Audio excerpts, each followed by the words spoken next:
ભાગવત પર જે ભાગવતમાં આપણું જે આવે છે ને એના પૂર્વાપરના સંબંધ પર આ વચનામૃત છે. એટલે જે ભાગવત રાતે સાંભળતા હોય એ શાંતિથી સાંભળજો.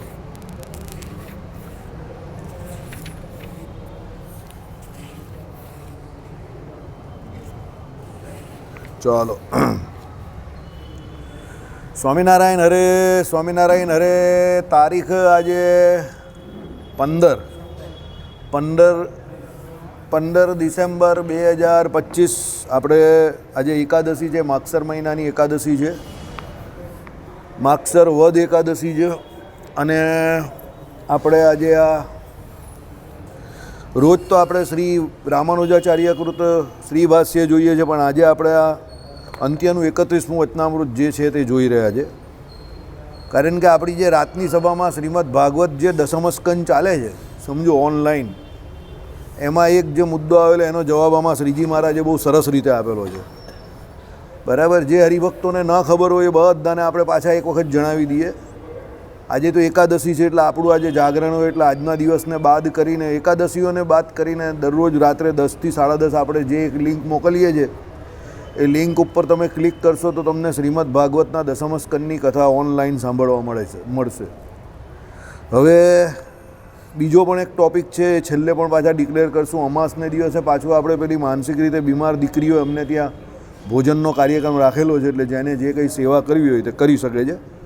શનિવારે અમાસ છે, કારણ કે શુક્રવારે વૃદ્ધિતિથિ છે અને શનિવારે ઓરિજિનલ અમાસ છે. શનિવારે સવારે સૂર્યોદય સમયે અમાસ છે, એટલે આપણે શનિવારની અમાસને જ અમાસ ગણીશું. ચાલો. સંવત 1885ના મહાસુદી ચોથને દિવસ સાંજે સમયે શ્રીજી મહારાજ શ્રી ગદડા મધ્યે દાદા ખાચરના દરબારમાં આથમણા દ્વારના ઓરદાની ઓસરીએ ઢોલિયા ઉપર વિરાજમાન હતા અને માથે ધોળો ફેંટો બાંધ્યો હતો, ધોળો ખેસ પહેર્યો હતો, રાતી કોરનું વિલાયતી ધોળું ધોતિયું ઓળ્યું હતું. જો ભગવાન પણ વિલાયતી ધોતિયું પહેરતા હતા. એ લોકો એમ કહે કે વિલાયતી ન તો આમાં લખેલું છે, જોઈ લો. વિલાયતી ધોળું ધોતિયું ઓળ્યું હતું અને પોતાના મુખારવિંદની આગળ પરમહંસ તથા દેશ દેશના હરિભક્તની સભા ભરાઈને બેઠી હતી. વિલાયતી. હા.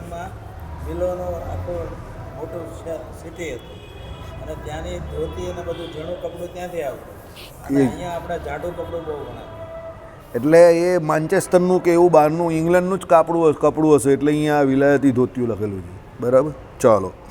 અને વાજા વજાડીને કીર્તનનું ગાન કરતા પરમહંસ ગાતા હતા, હરિ મેરે હારલ કીલકરી. એ કીર્તન ગાઈ રહ્યા. આ કોનું છે? તો સુરદાસ કવિ વિરચિત આ પદ છે. સુરદાસજીના પદોના બહુ વખાણ છે. બરાબર. ગોસ્વામીજી ખરા એટલે વલ્લભ સંપ્રદાય જે છે, વલ્લભ સંપ્રદાયમાં શ્રીનાથજીને વિશે અને બીજી ઘણી જગ્યા પર આજે પણ સુરદાસજીના પદો બહુ ગવાય છે. તમે રાજસ્થાન જાઓ કે ઉપર મધ્યપ્રદેશ જાઓ કે યુપીમાં તમને સૌથી વધારે સુરદાસજીના પદો સાંભળવા મળે. સુરદાસજીને ભગવાનને વિશે પ્રેમ લક્ષણા ભક્તિ જે હતી તે અતિ ઉત્કૃષ્ટ હતી. ચાલો. ત્યારે શ્રીજી મહારાજે કહ્યું છે, જમુના કે તીર ઠાડો એ કીર્તન ગાઓ.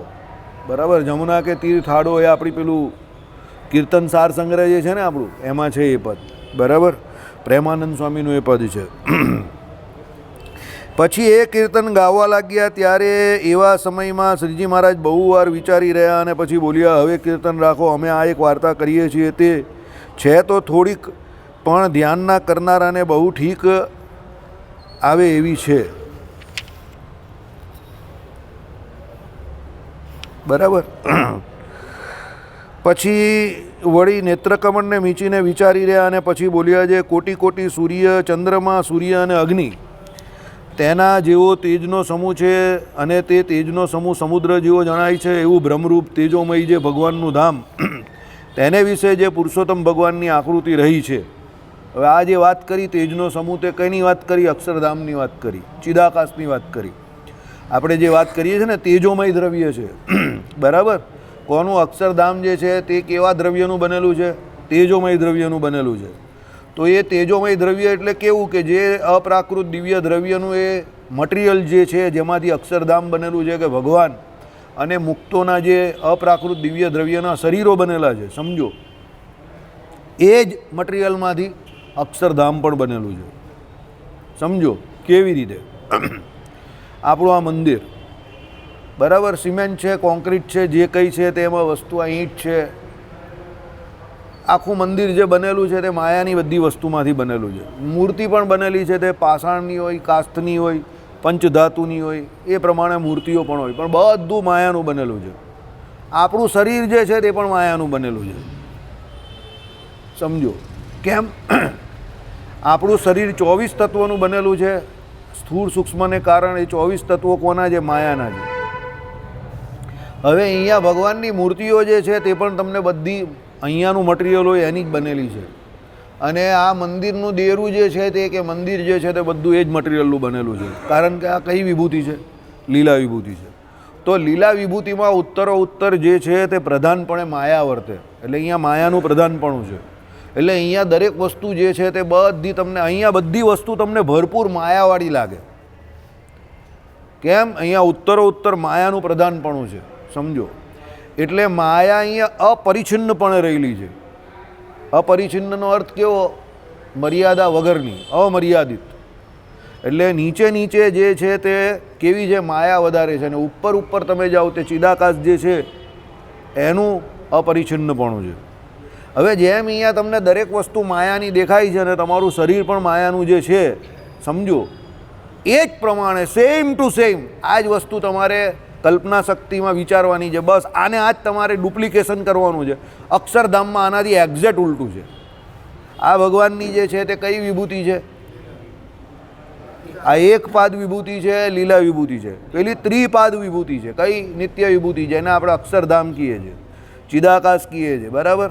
હવે એ વિભૂતિ જે ભગવાનની ત્રિપાદ વિભૂતિ જે છે એમાં જેમ આપણું અહીંયા શરીર માયાનું બનેલું ને આ બધી વસ્તુઓ પણ આજુબાજુ માયાની દેખાય છે, તેમ ત્યાં બધું અપ્રાકૃત દિવ્ય દ્રવ્યનું બનેલું. આ બધું પ્રાકૃત છે, ત્યાં બધું અપ્રાકૃત છે. મુક્તોના શરીર એટલે મુક્તોના દેહ જે છે તે પણ અપ્રાકૃત, ભગવાન જે છે તે પણ અપ્રાકૃત, ત્યાં જે જગ્યા એટલે અક્ષરધામ જે છે તે પણ અપ્રાકૃત. હવે સમજો, અહીંયા જીવ જે છે તે આપણો સ્વયં પ્રકાશ, પણ આપણું શરીર જે છે તેની અંદર જે કંઈ તમને આ ઓજસ કે તેજ દેખાય તે કોનું? જીવનું. કારણ કે 24 તત્વોનું બનેલું આપણું શરીર જે છે, સમજો, એમાં એવું કંઈ ખાસ રહ્યું નથી. પણ અક્ષરધામમાં જે ભગવાનના ભક્તો કે મુક્તો જે છે એ બધા તેજોમય દ્રવ્યના બનેલા છે. એટલે ભગવાને ઓરડાના પદમાં કહ્યું, શીતળ શાંત છે રે, તેજની ઉપમા નહીં દેવાય. એટલે તેજ જે છે ત્યાં પણ કેવું તેજ? આપણે વૈશાખ મહિનામાં બપોરે 12 વાગે જે સૂર્યનારાયણનું તેજ નીકળે અને તમારે ખસી જવું પડે જગ્યા પરથી, કે તમારે છાંયડો શોધવો પડે, એવું તેજ નથી. શીતળ શાંત છે રે, તેજ છે પણ શીતળ છે, શાંત છે પાછું.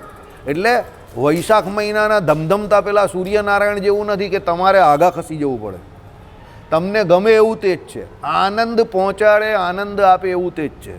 આહલાદક, દૈદીપ્યમાન, કાંતિએ યુક્ત જે કહીએ ને તેવું તેજ છે. સમજો, દાખલા તરીકે કોઈ વ્યક્તિ એકદમ પરાક્રમી હોય, રાજા મહારાજા હોય, સુખી વ્યક્તિ હોય અને યુવા અવસ્થાને વિશે હોય ને એના ચહેરા ઉપર જે એકદમ તમને તેજ દેખાય ને તમને એનો ચહેરો જોવાનો ગમ્યા કરે, તે તેજ જે છે તેવું અક્ષરધામમાં આ તમને મેં ઉપમા દીધી છે.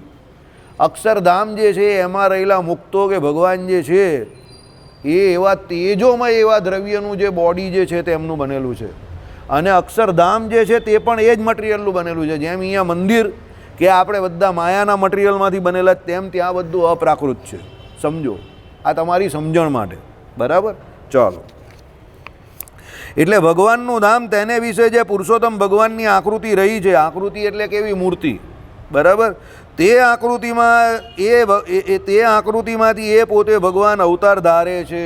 એટલે અક્ષરધામ જે છે તેમાંથી જે ભગવાન અવતાર ધારણ કરે છે, બરાબર. એટલે અહીં કોઈ એમ કહે કે ભાઈ ભગવાન અવતાર ધારણ કરે છે તો કોઈ વિરાટ પુરુષમાંથી અવતાર ધારણ કરે છે કે આમાંથી અવતાર ધારણ કરે છે, ત્યાંથી, બધી વાત ખોટી.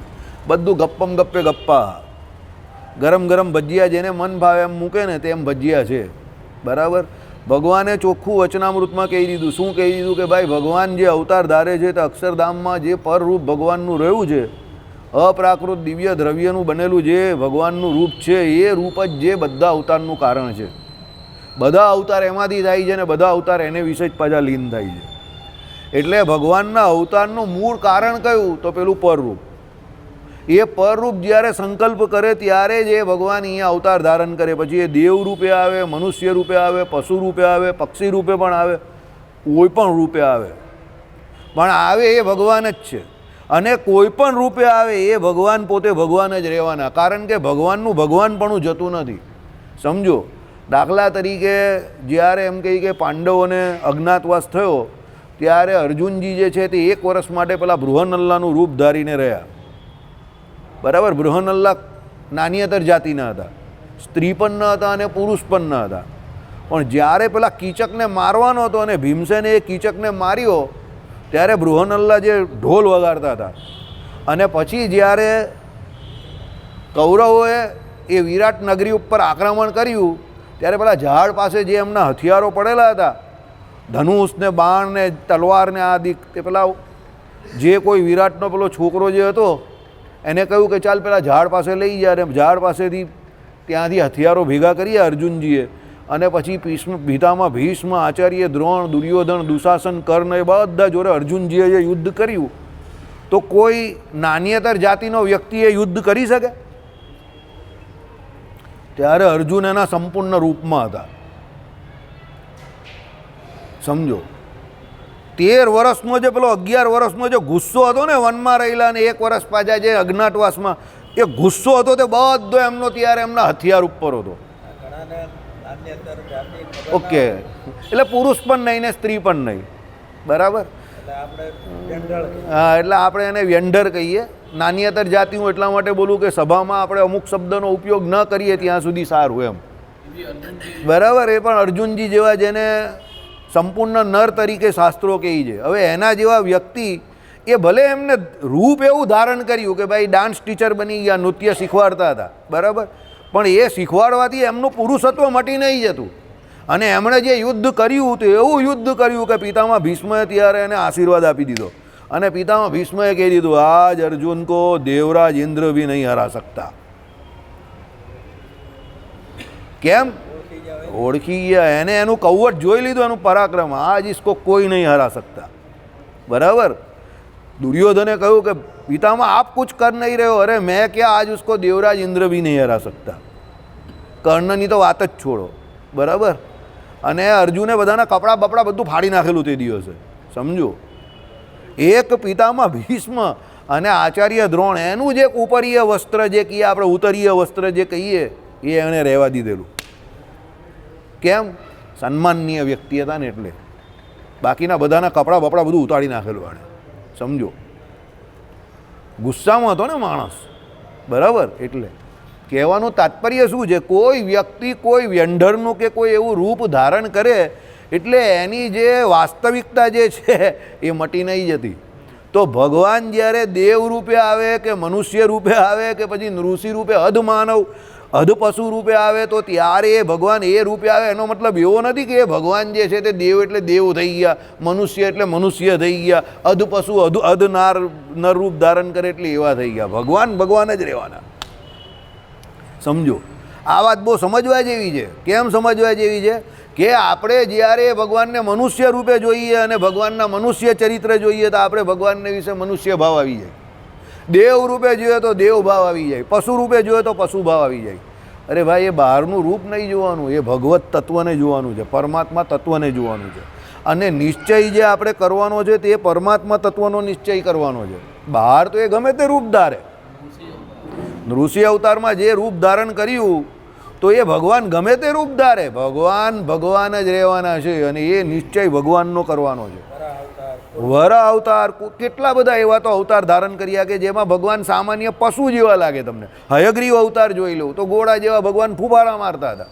સમજો, બરાબર, એટલે કહેવાનું તાત્પર્ય વામનજી બનીને આવેલા ત્યારે આટલા નાના બ્રાહ્મણના બાળક જેવા હતા, પણ પછી જ્યારે એ ભગવાને ત્રિવિક્રમ રૂપ ધારણ કર્યું, ઓહો, પહેલા પગલાની અંદર તો ભગવાન એમ કહે કે આખું આ લોક જે છે તે આખું કવર કરી લીધું. બીજા પગલાની અંદર તો ભગવાન ક્યાં પહોંચી ગયા? અરે સીધા સત્યલોક સુધી ભગવાનનું માથું પહોંચી ગયું, અને બ્રહ્માજી એમને વંદન કરી દીધા.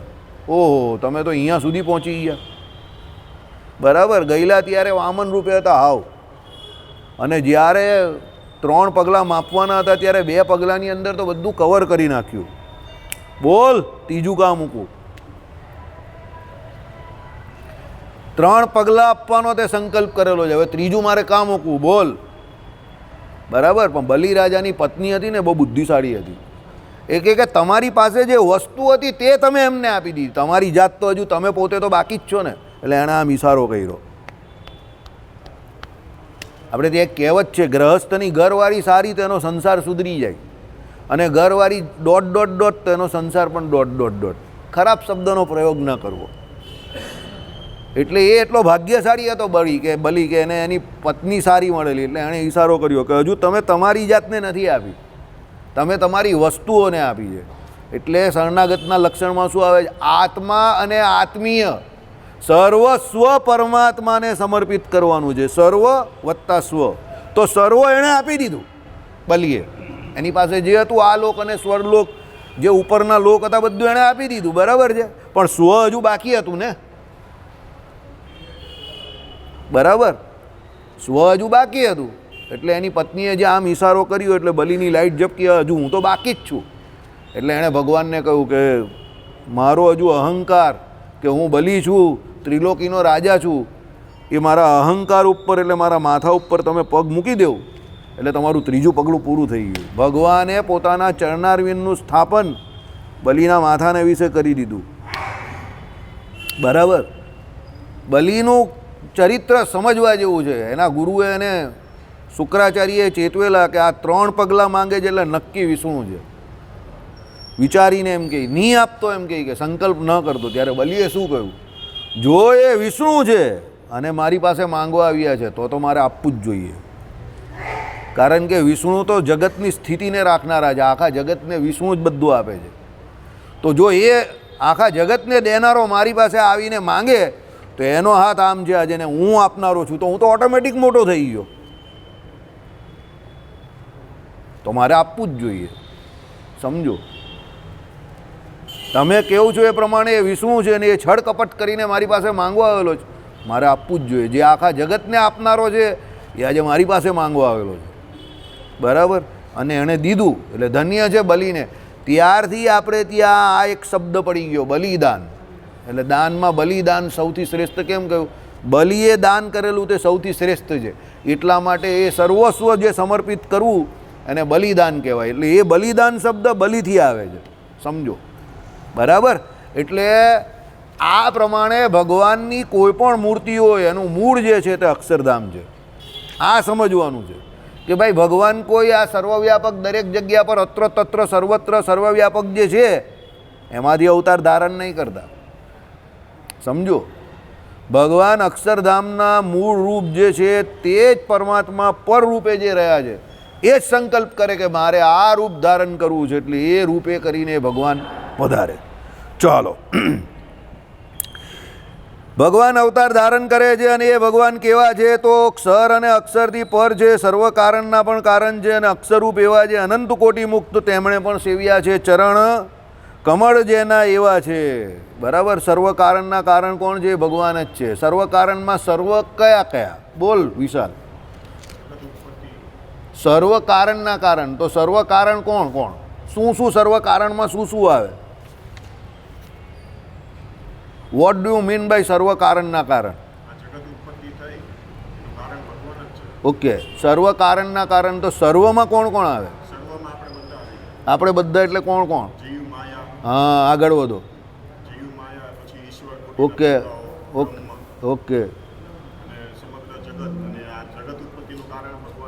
ઓકે. ચાલો સારી રીતે સમજીએ. સર્વ કારણના કારણ એટલે પહેલાં સર્વ કારણ કોણ કોણ છે એ સમજવા પડે ને, અને સર્વ કોણ છે એ સમજો. તો આનો જવાબ આપણા સંપ્રદાયનો પહેલો પ્રશ્ન જે શ્રીજી મહારાજે મુક્તાનંદ સ્વામીને કરેલો, 5 ભેદ. એ ભાઈ જીવ, ઈશ્વર, માયા, બ્રહ્મ અને પરબ્રહ્મ. એમાં પરબ્રહ્મ જે છે તે સર્વ કારણનું કારણ છે. કેવી રીતે? તો આ વિશાલભાઈએ જેમ કહ્યું એ પ્રમાણે કે જગતની ઉત્પત્તિ જ્યારે કરવી હોય ત્યારે ભગવાન એવો સંકલ્પ કરે છે, એકો અહમ બહુશ્યામ પ્રજાએ. એટલે એક એવો હું બહુરૂપે થાઉં. હવે ભગવાન જ્યારે આવો સંકલ્પ કરે ત્યારે સામે જે કોઈ મૂળ પુરુષ હોય એ મૂળ પુરુષમાં રહીને ભગવાન મૂળ માયાની અંદર ગર્ભ ધારણ કરાવે છે. એટલે પેલો મૂળ પુરુષ અને મૂળ માયા, ત્યાંથી પછી અનંત કોટી પ્રકૃતિ પુરુષ અને પ્રધાન પુરુષ થાય છે. પછી મહતત્વ નામનું પહેલું ફળ થાય. પછી અહંકાર, એ સાત્વિક, રાજસ અને તામસ 3 પ્રકારના અહંકાર. એમાંથી આખા વિરાટ નારાયણનો દેહ બંધાય અને એમાંથી પછી બ્રહ્માજી થાય, બ્રહ્મા, વિષ્ણુ અને મહેશ થાય. અને પછી બધા થાય, તમે જે કંઈ પ્રજાપતિઓ થાય ને, મનુષ્યો થાય ને, પશુઓ થાય ને, પક્ષીઓ થાય ને, તિર્યક થાય ને, આ કીટ સુધીનું બધું થાય. હવે આ બધા જે કોઈ થયા એનું કારણ, સર્વ કારણના કારણ કોણ થયા? તો એ ભગવાન પુરુષોત્તમ નારાયણ. સર્વમાં બધા આવી જાય. બરાબર. પછી શું કહ્યું? ક્ષર, અક્ષરથી પર.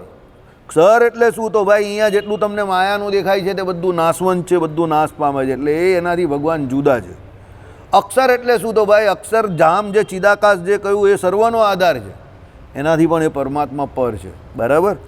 એ પ્રમાણે પછી અક્ષરરૂપ એવા જે અનંત કોટી મુક્ત તેમણે સેવ્યા છે ચરણ કમળ જેના એવા છે. ભાઈ એ ભગવાન કેટલા મોટા છે?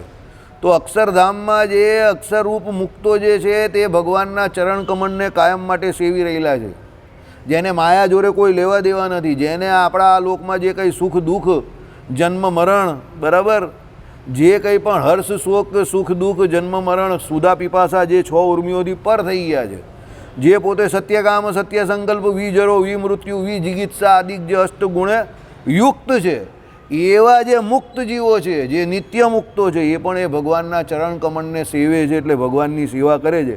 આવા મોટા ભગવાન છે. જે માયાથી નથી મુકાયા એ તો બિચારા દુઃખી જીવો છે. હવે એ તો ભગવાનની શરણે જાય, કારણ કે એની પાસે ઓર કોઈ રાસ્તા હે તેરે પાસ, એની પાસે કોઈ રસ્તો નથી, એટલે ભગવાન પાસે જાય. પણ જે મુક્ત થઈ ગયા છે, કાળ, કર્મ અને માયા 3થી મુક્ત છે, એ પણ એ ભગવાનના ચરણ કમળને સેવે છે. એવા મોટા એ ભગવાન છે.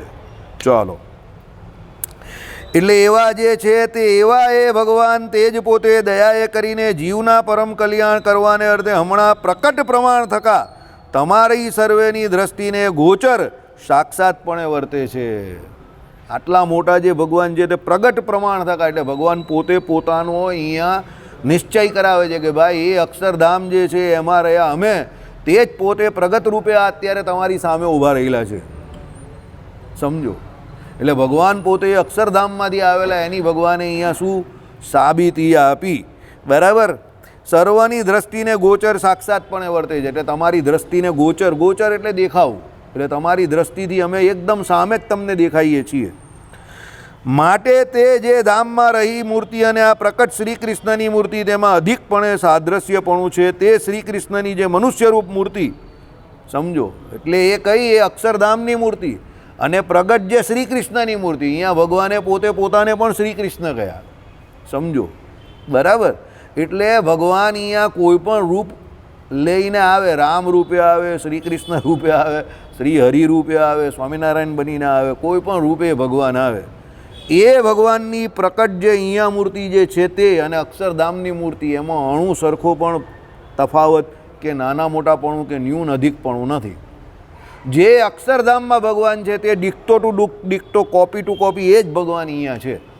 એ જ ભગવાનનું બીજું રૂપ અહીંયા અવતરેલું છે. અવતારીમાંથી અવતરવું એટલે અવતાર. અવતારની બહુ સિમ્પલ વાત કે વ્યાખ્યા છે. જે અવતારી અક્ષરધામનું મૂળ જે છે, પરરૂપ જે છે તે અવતારી છે, એમાંથી જે અહીંયા અવતરે છે તે અવતાર. બરાબર. એટલે અવતારીમાંથી અવતરવાને અવતાર કયો? તો જે અવતારીમાંથી અવતર્યું છે એ અવતાર છે. તો એ અવતાર અને અવતારીમાં ટેકનિકલી કોઈ પણ ફરક છે નહીં. જે અવતારી છે તે જ અવતાર છે, કારણ કે અવતારી સિવાય બીજું કોઈ અવતરતું જ નથી. જો બીજું કોઈ અવતરતું હોય તો ફરક હોય. અવતારી પોતે જ અવતરે છે, એટલે જ એને અવતાર કહેવાય છે. એટલે શું કહ્યું અહીંયા ભગવાને પોતે કે ભાઈ ધામમાં રહી મૂર્તિ ને આ પ્રકટ શ્રી કૃષ્ણની મૂર્તિ, તેમાં અધિકપણે સાદ્રશ્યપણું છે. સાદ્રશ્યપણું એટલે એક સરખા જ છે.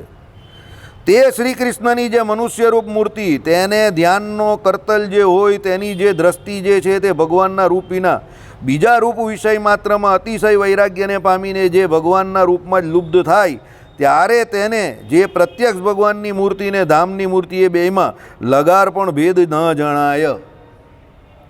તમને જ્યારે જગતના બધા વિષય પ્રત્યે વૈરાગ્ય થઈ જશે અને પછી તમે આ ભગવાનની મૂર્તિ ધારશો તો પછી તમને આ મૂર્તિ અને અક્ષરધામની મૂર્તિમાં કોઈ પણ ફેર દેખાશે નહીં.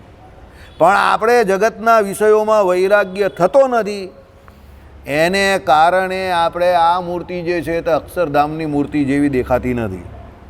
ઘણા લોકો કહીને પ્રગટ, આ ભગવાન પ્રગટ છે, પ્રગટ માનો, પ્રગટ માનો. અરે ભાઈ, તું તારા કહેવાથી એમ થોડું પ્રગટ મનાઈ જતું હોય.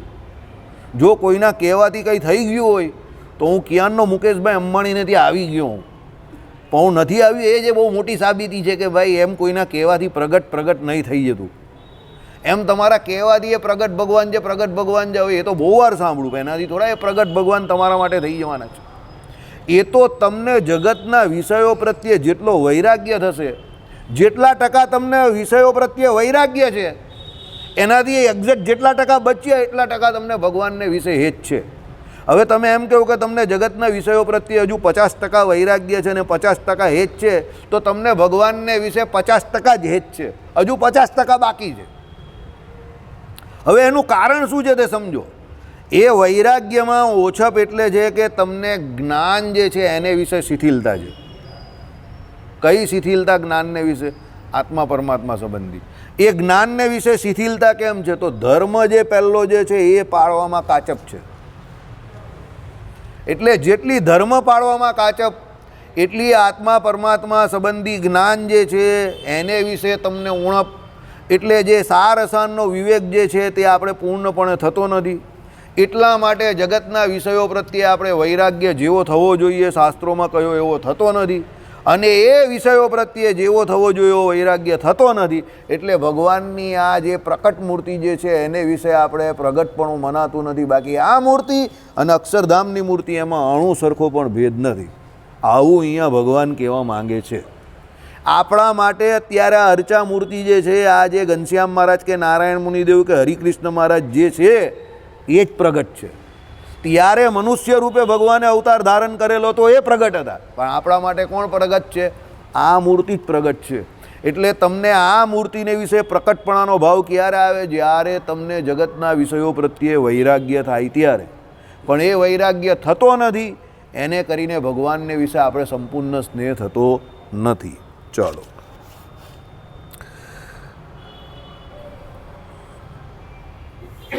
અને તે મૂર્તિ અને આ મૂર્તિના રૂપ અવસ્થા તે બરાબર જણાય, અને તે મૂર્તિ જેટલી ઊંચી છે અને જેટલી પુષ્ટ છે તેવી ને તેવી જ આ મૂર્તિ પણ જણાય છે.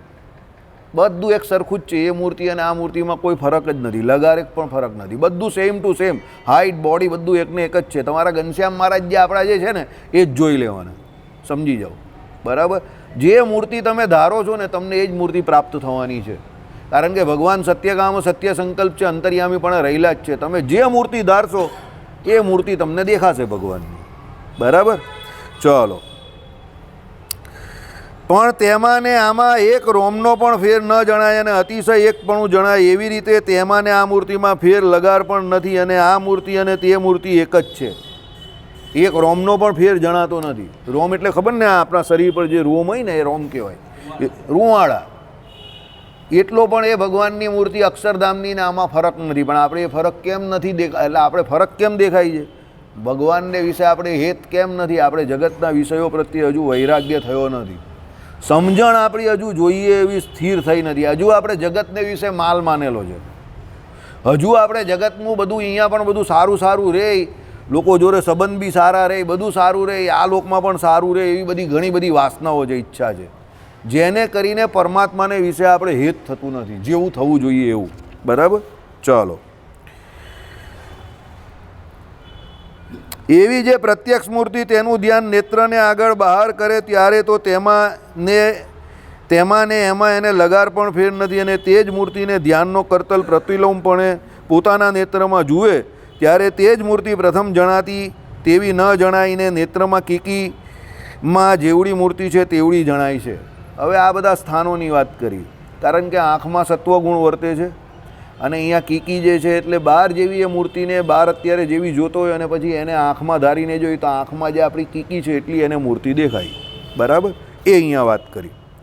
વળી ધ્યાનનો કરતલ પ્રતિલોમપણેથી કંઠથી હેઠે સુધી માહિલી કોરે ધ્યાને કરીને જુએ ત્યારે એ જ મૂર્તિ મોરે બે પ્રકારે દેખતો તેમ ન દેખે. બે પ્રકાર એટલે બહાર જોઈએ અને આંખમાં જોઈએ પ્રમાણે જે દેખે એ ન દેખાય.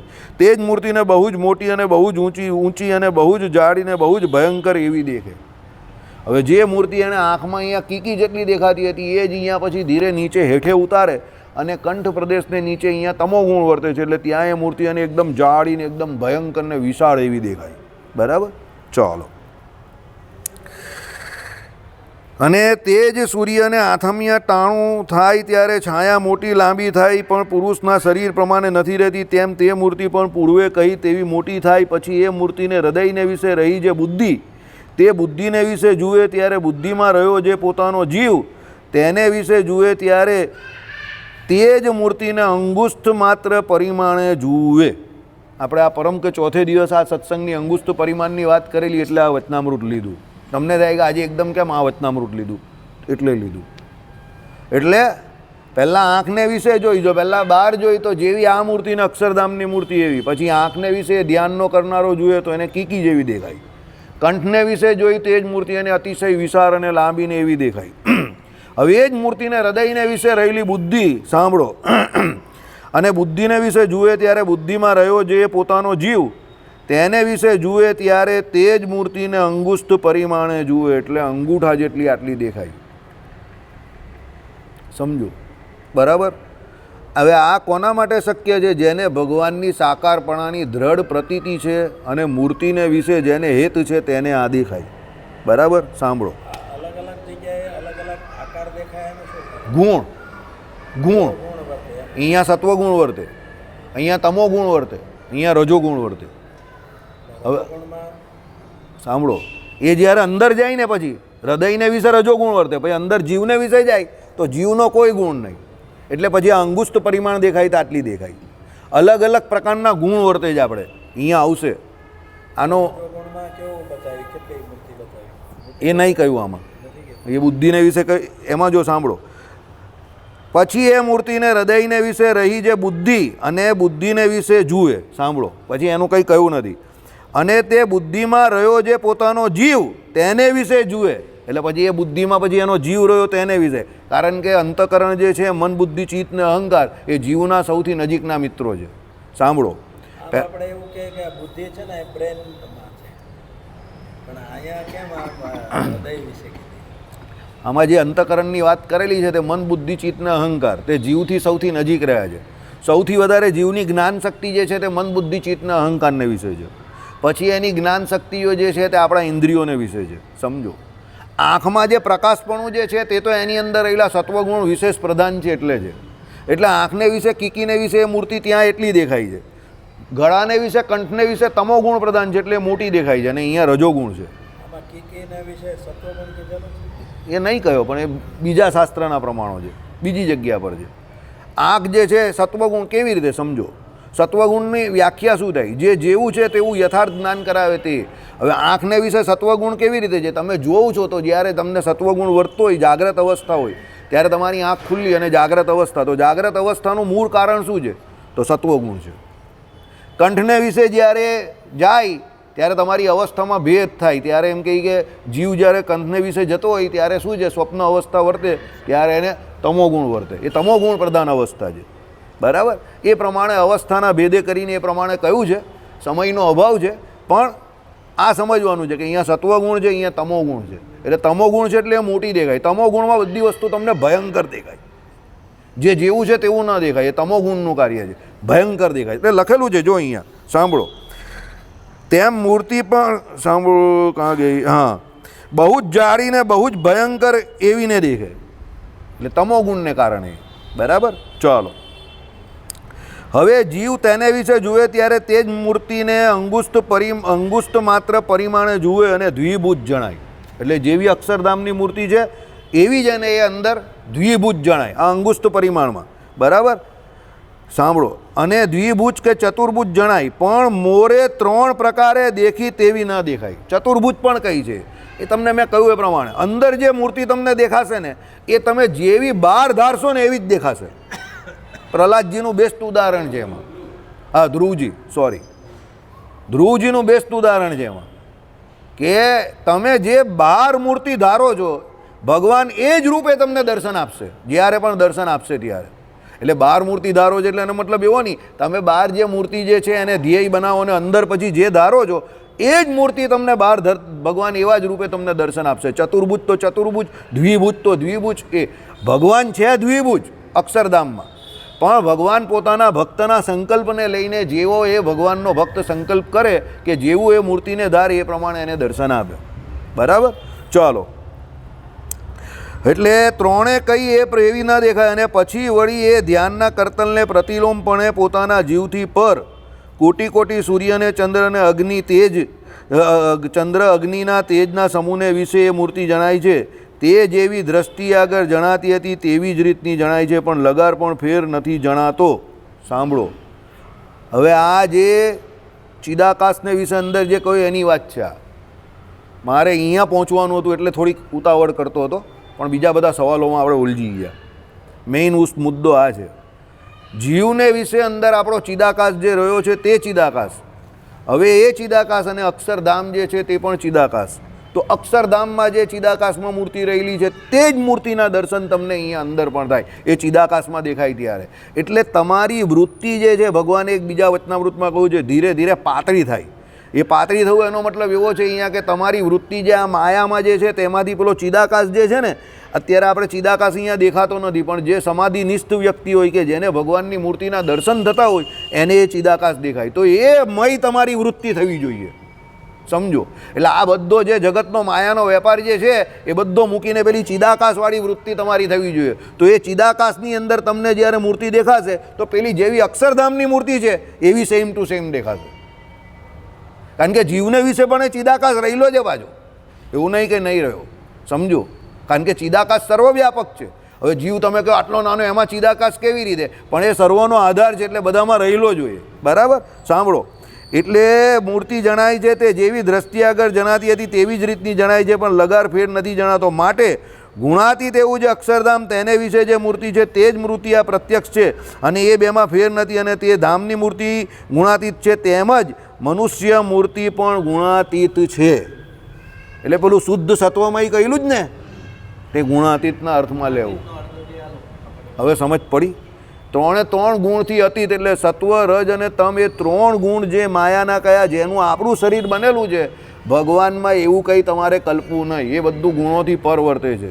એટલે જે તમે ભાગવતને વિશે એવું સાંભળતા હતા શુદ્ધ સત્વમય, તે શુદ્ધ સત્વમયનો અર્થ આ લેવો, ગુણાતીત.